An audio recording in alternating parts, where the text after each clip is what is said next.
प्यारे बच्चों नमस्कार। तो आपकी नर्मदा मैम हाजिर है कक्षा 7वीं के अध्याय 8 सर्वेश्वर दयाल सक्सेना की कविता शाम में एक किसान को लेकर। आज हम इसकी व्याख्या करेंगे प्यारे बच्चों। तो चलें शुरू करते हैं। शाम में एक किसान के माध्यम से कवि सर्वेश्वर दयाल सक्सेना जी ने प्रकृति का बहुत ही सुंदर चित्रण किया है। ऐसे लगा है मानो एक मनुष्य के रूप में जो पहाड़ है वो सूरज की चिलम खींचता हुआ बैठा है और उसके घुटनों में चादर के समान नदी पड़ी हुई है, ठीक है। और साथ ही पलाश के जंगल की अंगीठी दहक रही है और पूरब में दूर अंधकार भेड़ों के झुंड के जैसा सिमट के बैठा हो। उतने में अचानक से कोई आवाज लगा रहा हो, मानो सुनते हो, मानो किसान की पत्नी है, ठीक है। फिर क्या होता है, चिलम उलट देता है किसान, धुआं उठता है, सूरज डूब जाता है और अंधेरा हो जाता है। इतनी सी ये कविता का सार है। तो चलिए पढ़ते हैं। आकाश का साफा बांधकर सूरज की चिलम खींचता बैठा है पहाड़, घुटनों पर पड़ी है नदी चादर से, पास ही दहक रही है पलाश के जंगल के अंगीठी, अंधकार दूर पूरब में सिमटा बैठा है भेड़ों के गले सा।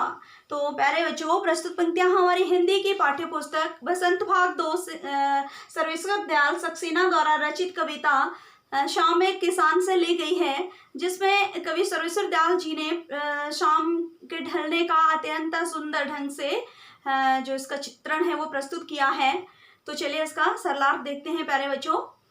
आकाश का साफा बांधकर सूरज की चिलम खींचता, साफा बांधकर मतलब वो जो पहाड़ है वो ऐसा प्रतीत हो रहा है मानो उसने क्या किया है, आकाश का साफा बांध रखा हो। आप अगर शाम के समय देखोगे तो आपको ऐसा ही प्रतीत होगा।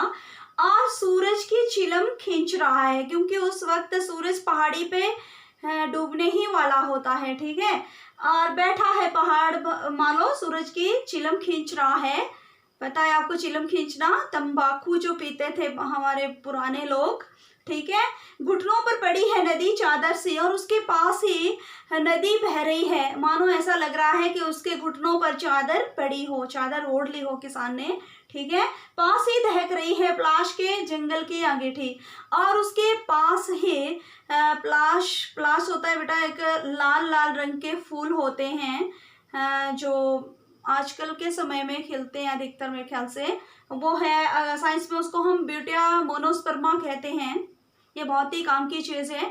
इनके फूलों से होली के लिए रंग भी बनाया जाता है प्यारे बच्चों। प्लास हम जिसको अपनी भाषा में पला कहते हैं, ठीक है, तो उसकी बात कर रहे हैं। और उसके जंगल की अंगीठी दहक रही है, मानो ऐसा लग रहा है कि अंगीठी जला दी हो, अंगारे उसमें दहक रहे हों। और अंधकार दूर पूरब में, अंधकार पूर्व दिशा में अब क्या हो रहा है, सूर्य कहाँ जा रहा है, अस्त कहाँ होता है, पश्चिम दिशा की ओर, ठीक है। तो पूर्व दिशा की ओर अंधेरा छा रहा है, ठीक है। सिमटा बैठा है भेड़ों के गले सा, पूर्व दिशा में ऐसा प्रतीत हो रहा है मानो जो अंधकार है वो भेड़ों के झुंड जैसा बैठ गया हो सिमट करके, ठीक है। उतने में क्या होता है, अचानक बोला मोर, जैसे किसी ने आवाज दी, सुनते हो, चिलमौंधी धुआं उठा, सूरज डूबा, अंधेरा छा गया। अचानक से मोर कैसे करता है, म्याओ म्याओ, इस तरह से करता है ना मोर। तो ऐसे लगा मानो किसान की पत्नी ने आवाज दी हो, क्योंकि शाम के समय मोर बोलते हैं बच्चों। तो ऐसे फिर उसमें क्या होता है, किसान की पत्नी ने ज्यों ही आवाज दी तो उन्होंने वो जो चिलम थी वो उलट दी, ठीक है। और धुआं उठने लगा, सूरज डूब गया और अंधेरा छा गया, ठीक है प्यारे बच्चों। पता चला इसका मतलब क्या हुआ कि सूर्य अस्त हो गया। इतना सुंदर चित्र इन्होंने सूर्यास्त का किया हुआ है।